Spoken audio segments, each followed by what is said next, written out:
Welcome to my channel English study lovers. आज हम discuss करेंगे daddy poem by Sylvia Plath. Sylvia Plath, इनका जन्म अक्टूबर 27, 1932 में हुआ और उनकी जर्नी फेब 11, 1963 तक थी। इनका जन्म बॉस्टन हुआ। यह एक अमेरिकन कन्फेशनल पोएट थी। यह पोएम अक्टूबर 12, 1962 में लिखी गई है। प्लैथ डैडी में कई काव्य तकनीकों का उपयोग करता है, जिसमें शामिल एंजाइनमेंट, रूपक, उपमा और जुड़ाव, पूर्व जुड़ाव का उपयोग तब किया जाता है जब दो विपरीत वस्तुओं या विचारों को एक दूसरे के साथ बातचीत में रखा जाता है ताकि उस विपरीत पर जोर दिया जा सके। एक कवि आमतौर पर अपने पाठ में बड़े विषयों पर बोलने के लिए इन दो चीज़ों के बीच अंतर के बारे में एक महत्वपूर्ण बिंदु बनाने के लिए ऐसा करता है। इस कविता में मासूमियत या युवा भावनाओं और दर्द के बीच एक सुसंगत जुड़ाव है। Stanza 1। You do not do any more black shoe in which I have lived a foot for 30 years, poor and white, barely daring to breathe or echo। Daddy के इस पहले श्लोक में वक्ता ने खुलासा किया ही वह विषय की बात करती है वह अब नहीं है। यही कारण है कि वह कहती है और दोहराती है, तुम नहीं करते।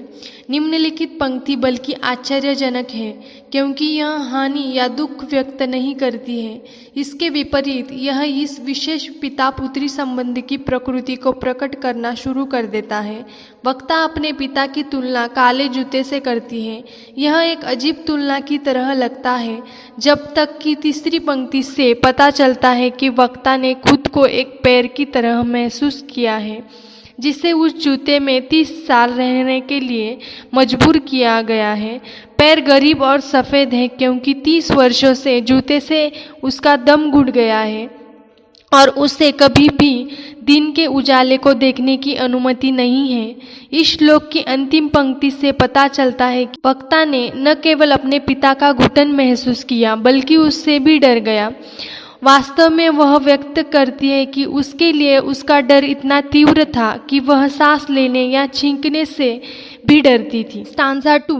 Daddy, I have had to kill you, you die before I had time, marble heavy, a bag full of God, ghastly statue with one great toe, big as a Frisco seal। Daddy के दूसरे श्लोक में वक्ता ने अपने पिता को मारने की अपनी व्यक्तिगत इच्छा प्रकट की। पहली पंक्ति में कहा गया है, मुझे मारना पड़ा है। अगली पंक्ति यह समझाने के लिए आगे बढ़ती है कि वक्ता के पास वास्तव में अपने पिता को मारने का समय नहीं था क्योंकि इससे पहले कि वह ऐसा कर पाती उनकी मृत्यु हो गई।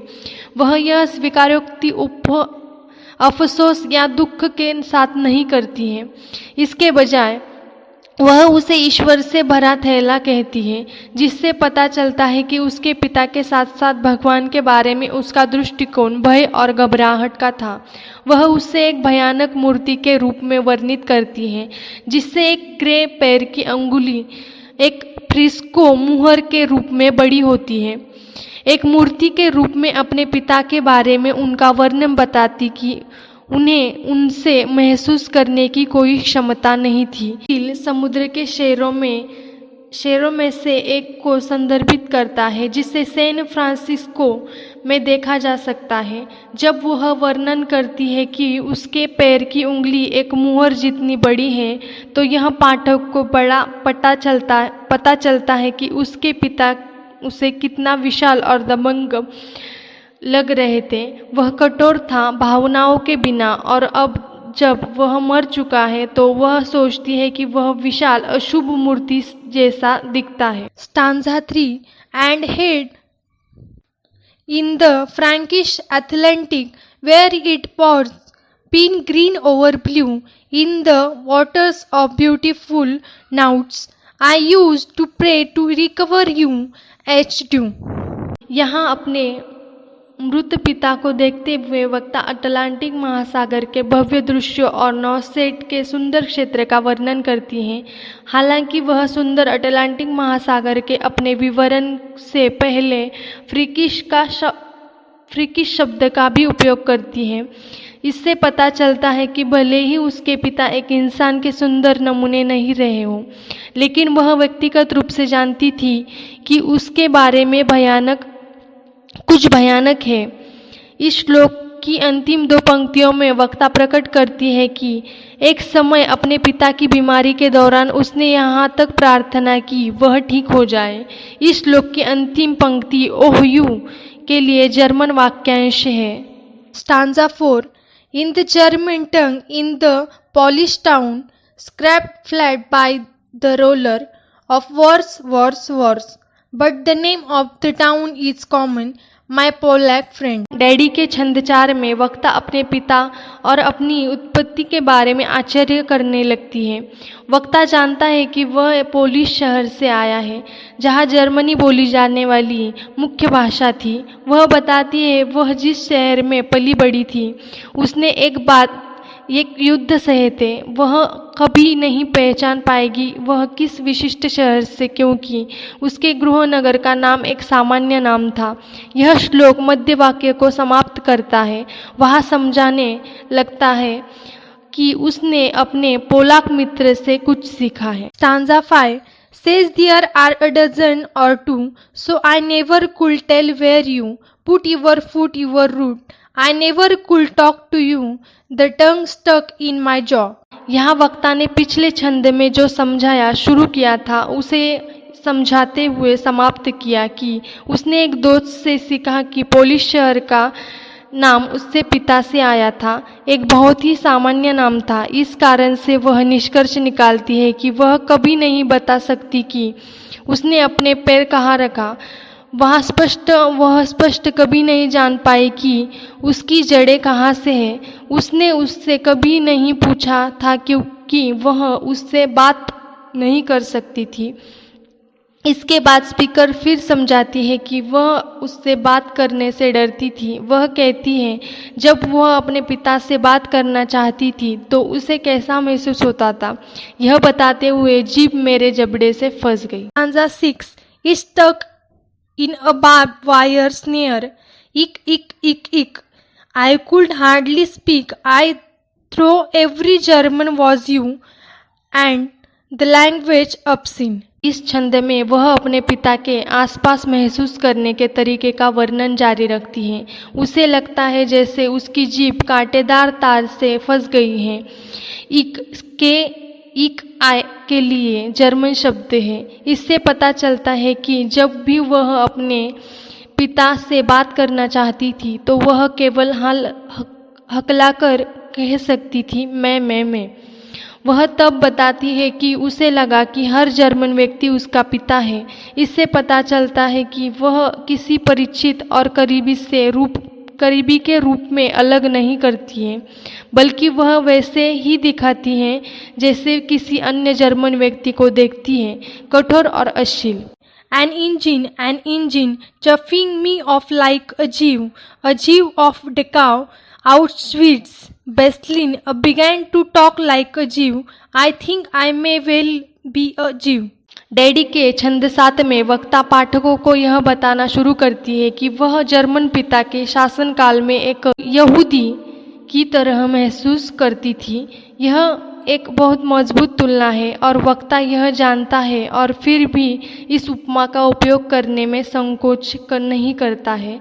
अपने पिता के शासनकाल में उसने जो उत्पीड़ित सहा है वह दर्दनाक और असहनीय कुछ ऐसा वह महसूस करती है जो यहूदियों के प्रलय में जर्मनों के उत्पीड़ित की तुलना में है। इस कारण से वह विशेष रूप से अन्य एकाग्रता शिविरों के बीच ऑशविट्स का उल्लेख करती है।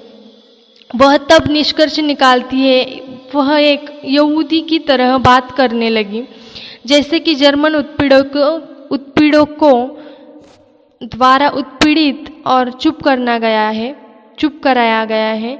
फिर वह इस निष्कर्ष पर पहुंचती है कि चूंकि यह यहूदियों द्वारा महसूस किए जाने वाले उत्पीड़न को महसूस करती है, इसलिए वह यहूदियों के साथ अपनी पहचान बनाती है और इसलिए खुद को यहूदी मानती। Stanza 8 the snow of the Tyrol the clear beer of Vienna are not very pure or true with my gypsy ancestors and my wired leg and my tarot pack I may be a bite of a Jew।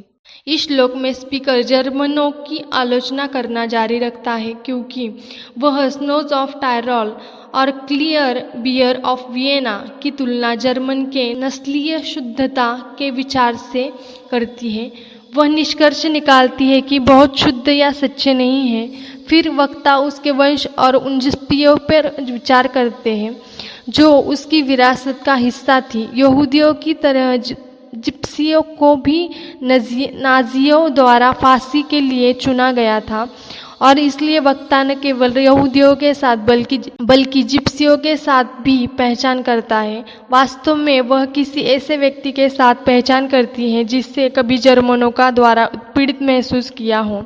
इस श्लोक की अंतिम पंक्ति में वहाँ वक्ता का सुझाव है कि वह शायद आंशिक यहूदी और आंशिक जिप्सी है। Stanza 9 I have always been scared of you with your Lefelwolf, your Gabbledigio, and your neat mustache, and your Aryan eye, bright blue, Panzeman, oh you। यहाँ वक्ता अंततः अपने पिता को संबोधित करने का साहस पाती है। अब जबकि वह मर चुका है, वह स्वीकार करती है कि वह हमेशा डरती रही। उसका तात्पर्य है कि उसके पिता का वायुसेना से कुछ लेना देना था, क्योंकि लुफ्टवाफे का शब्द का अंग्रेजी में अनुवाद होता है गोबल्डीगुक। हालांकि बस अस्पष्ट है। इसका तात्पर्य यह है कि वक्ता को लगता है कि उसके पिता और उसकी भाषा का उसे कोई मतलब नहीं था। इस उदाहरण में वह उससे डरती थी और उसके बारे में हर चीज़ से डरती थी। वह उसे कभी समझ नहीं पाई और वह हमेशा डरने वाली व्यक्ति था। वह उसके साफ सुथरे मूछे और उसकी आयरन चमकदार नीली से डरती थी। उसकी आंखों से इस विवरण का अर्थ है कि वह उन जर्मनों से एक था जिन्हें नाजियों ने एक श्रेष्ठ जाति माना था। वह आर्य था, नीली आंखों वाला। वह वक्ता के लिए कुछ उग्र और भयानक था और वह उसे नाजियों के साथ निकटता से जोड़ती थी। एक बेंजरमैन एक जर्मन ट्रक ड्राइवर और इसलिए यह उसके पिता है और एक नाजी के बीच तुलना जारी रखता है। Stanza 10 not good but a swastika so black no sky could speak through every woman adores a fascist the boot in the face the brute heart of a brute like you. इस श्लोक में वक्ता अपने पिता की तुलना ईश्वर से करती है। वह स्पष्ट रूप से भगवान को एक अशुभ दबंग प्राणी रूप में देखती है जो उसकी दुनिया को बदल देता है। यही कारण है कि वह अपने पिता को एक विशाल काले स्वस्तिक के रूप में वर्णित करती है जिसने पूरे आकाश को ढक लिया। इस श्लोक की तीसरी पंक्ति में अपने पिता की तरह महिलाओं और पुरुषों का व्यंग्यात्मक वर्णन शुरू होता है। वह मजाक में कहती है, हर महिला एक फांसीवादी की पूजा करती है, और फिर अपने पिता की तरह पुरुषों की हिंसा का वर्णन करना शुरू कर देती है। वह इस श्लोक की अंतिम 2 पंक्तियों में 3 बार क्रूर शब्द का प्रयोग करती है। यदि इन पंक्तियों को मजाक में नहीं लिखा है तो वह स्पष्ट रूप में मानती है कि महिलाओं को किसी न किसी कारण से हिंसक जानवरों से प्यार हो जाता है। Stanza 11 you stand at the blackboard daddy in the picture I have of you a cleft in your chin instead of your foot, but no less a devil for that, not any less the black man who। इस श्लोक की पहली पंक्ति में वक्ता अपने पिता को ब्लैक बोर्ड पर खड़े एक शिक्षक के रूप में वर्णित करती है। लेखक के पिता वास्तव में एक प्रोफेसर थे। इस तरह वक्ता अपने पिता को देखता है। वह उसकी ठुड्डी में फाक देकर सकती है क्योंकि वह उसके ब्लैक बोर्ड पर खड़े होने की कल्पना करती है। फिर वह बताती है कि उसकी ठुड्डी में जो फाक है वह वास्तव में उसके पैर में होना चाहिए। इसका सीधा सा मतलब है कि वह अपने पिता को खुद शैतान मानती है। शैतान को अक्सर कटे हुए पैरों वाले जानवर के रूप में चित्रित किया जाता है और वक्ता का मानना है कि वह अपने पैरों के बजाय ठुड्डी में अपने फाक पहनता है। अपने पिता को काले आदमी के रूप में उनका वर्णन उनकी त्वचा के रंग का नहीं बल्कि उनकी आत्मा के अंधेरे को दर्शाता है। यह श्लोक कौन शब्द के साथ समाप्त होता है क्योंकि लेखक श्लोक को मध्य वाक्य में तोड़ता है। Stanza 12. Bite my pretty red heart in two. I was 10 when they bade you. At 20 I tried to die and get back to you. I thought even the bones would too. इस श्लोक की पहली पंक्ति के साथ वक्ता अपना वाक्य समाप्त करता है और बताता है कि उसके पिता ने उसका दिल तोड़ा है। वह कहती है कि उसके पास दो में थोड़ा उसका सुंदर लाल दिल है। इस श्लोक में बाकी हिस्सों में वक्ता के अपने पिता के साथ संबंधों की गहरी समझ का पता चलता है। भले ही वह क्रूर दबंग जानवर था, उसके जीवन में एक समय पर वह उससे बहुत प्यार करती थी। यह संभव है कि एक बच्चे के रूप में वह उसकी क्रूरता के बावजूद उसके प्यार करने में समक्ष थी। हालांकि एक वयस्क के रूप में वह उसके दोषों को नहीं देख सकती। इस श्लोक से पता चलता है कि जब उसके पिता की मृत्यु हुई तब वक्ता केवल 10 वर्ष की थी और जब तक वह 20 वर्ष की नहीं हो गई तब तक उसे उसके लिए विलाप करती रही। उसने उसे फिर से देखने के लिए अपना जीवन समाप्त करने की कोशिश की। उसने सोचा कि भले ही वह बाद में उसे फिर कभी नहीं मिल पाए, लेकिन उसकी हड्डियों को उसकी हड्डियों से दफन कर देना उनके लिए काफ़ी आराम होगा। Stanza 13. But they pulled me out of the sack and they stuck me together with glue. And then I knew what to do. I made a model of you, a man in black with a Mein Kampf look. इस छंद में वक्ता ने खुलासा किया कि वह आत्महत्या करने में सक्षम नहीं थी, भले ही उसने कोशिश की हो। वह बताती है कि वह पाई गई और बोरी से बाहर खींची गई और गोंद के साथ एक साथ वापस चिपक गई। उसे अपने पिता को फिर से बनाना होगा। उसने एक ऐसे व्यक्ति को खोजने और प्यार करने का फैसला किया जिसने उसे उसके पिता की याद दिला दी। ओडिपस परिसर पर फ्रायड का सिद्धांत यहाँ चलन में आता प्रतीत होता है। यह सिद्धांत की लड़कियां अपने पिता के साथ बच्चों के रूप में प्यार करती हैं और लड़के अपने माँ के साथ प्यार करते हैं। यह भी सुझाव देता है कि लड़के और लड़कियां बड़े होकर अपने पिता और माता के समान पति और पत्नियां ढूंढते हैं। वक्ता ने पहले ही सुझाव दिया है कि महिला एक क्रूर पुरुष से प्यार करती है और शायद अब वह स्वीकार कर रही है कि वह कभी ऐसी महिला थी। यही कारण है कि वक्ता का कहना है कि अपने पिता का एक मॉडल मिल गया है। एक काले रंग में एक मेन कैंप लुक वाला आदमी है, जबकि मीन कैंप का अर्थ है मेरा संघर्ष। इस श्लोक की अंतिम पंक्ति का सबसे अधिक अर्थ यह है कि जिस व्यक्ति से उसने शादी की वह उसके पिता और हिटलर की तरह लग रहा था। Stanza 14. And a love of the rack and the screw, and I said I do. So daddy, I am finally through.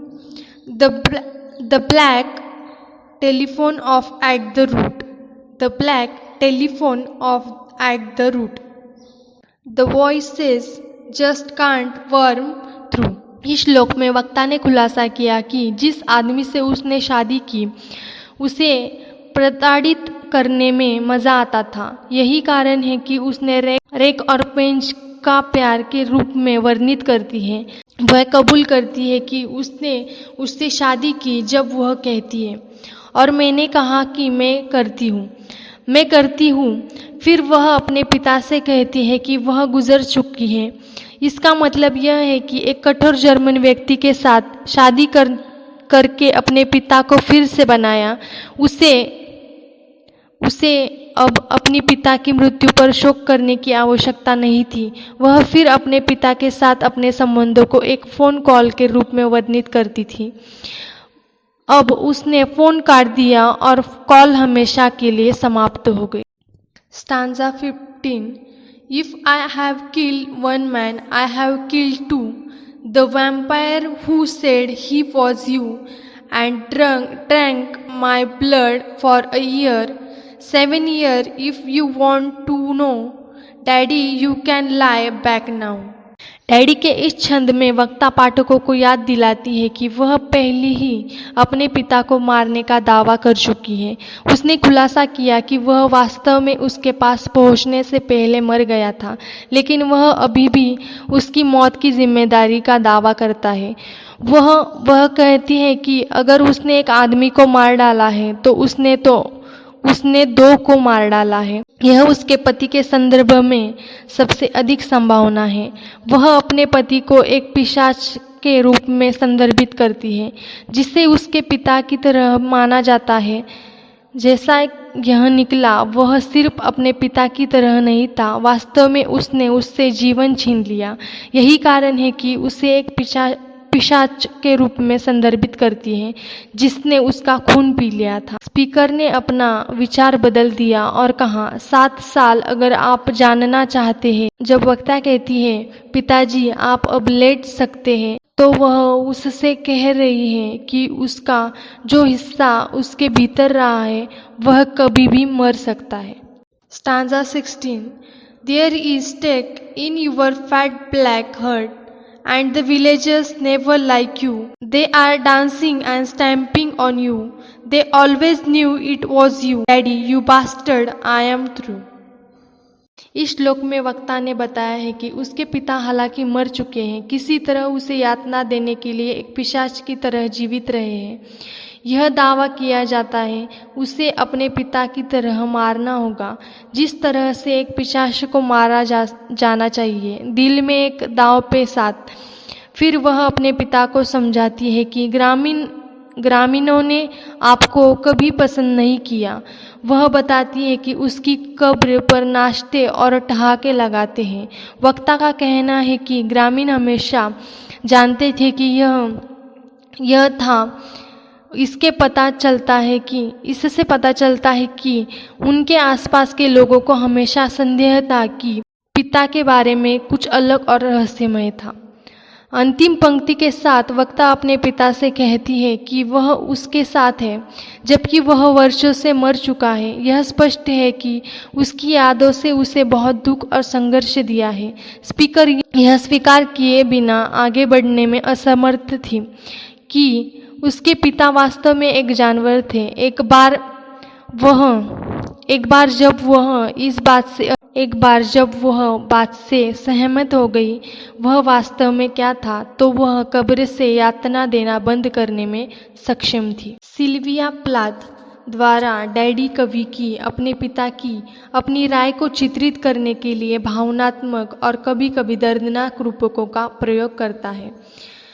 कविता की शुरुआत वक्ता द्वारा अपने पिता को कई अलग अलग हड़ताली तरीके से वर्णित करने से होती है। वह एक बार में एक काले जूते से फंस गया था, एक पिशाच, एक फांसीवादी, एक नाजी, जीवित रहते हुए और उसकी मृत्यु के बाद से वह उसके जीवन में फंस गई है। वह उसे वापस पकड़ लेता है और उसे इस तरह से सम्मिलित करता है जिससे वह संघर्ष करने की कोशिश कर रहा है। उससे दूर होने के लिए उसे अपने पिता को मारना पड़ता है। डायरी में सबसे महत्वपूर्ण विषयों के संबंध में प्लात ने अपनी पिता पुत्री संबंधों की दमनकारी प्रकृति के बारे में पाठ में बातचीत पर विचार करना चाहिए। इस पूरे पाठ में उत्पीड़ित या कैद से मुक्ति का विषय प्रचलित है और अन्य प्लात में लिखा है। अपने पिता की मृत्यु के बावजूद वह स्पष्ट रूप से अभी भी उनके जीवन और उनके जीवन से जीने के तरीके से प्रभावित थी। कहा जा रहा है प्लात के डायरी के भीतर जीवन और मृत्यु को भी महत्वपूर्ण विषय माना जाना चाहिए।